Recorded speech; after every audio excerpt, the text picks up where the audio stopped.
Hi there friends, I'm Matt, and I'm obsessed with finding my reason for being born. This is me sharing my journey along the way, and the lessons that I learned with whomever wants to join. These past few weeks, I've been spending a lot of quality time here at home with my family, but I've also been planning out for the rest of the year.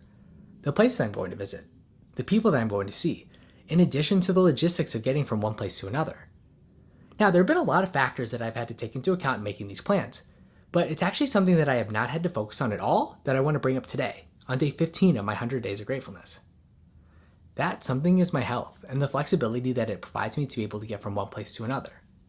More specifically, it is having two healthy feet, two healthy legs to be able to not have to consider accessibility in any part of my plans or any part of the decision making process, and also not having issues such as a bad stomach or any other internal issues to where I would have to be constantly asking the question, will I have access to a bathroom? What happens if the need comes for me to have to go?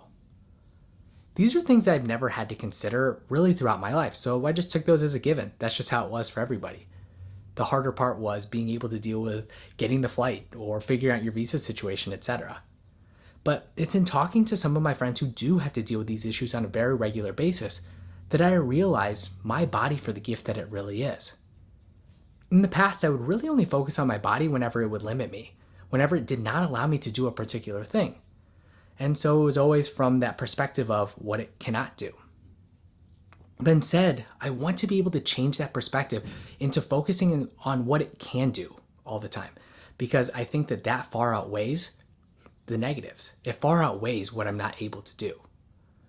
And it's in doing that over and over again that I think I'm building this muscle of gratitude to get closer and closer to that goal of being able to have this state of gratefulness in every waking moment of my life.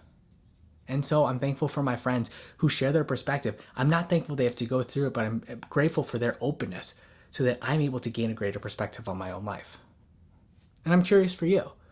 Are there any things where whenever you really stop to think about it, you may take for granted because you've always had it or you've never had to deal with a particular thing, but maybe it's the norm for other people to have to factor that into their decision making?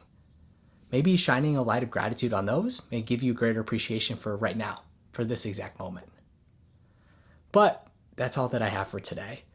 Until tomorrow, whenever we meet again for day 16, I'm wishing you the absolute best. I hope you have an incredibly blessed day, and I'm sending you lots and lots of love, my friends. Bye now.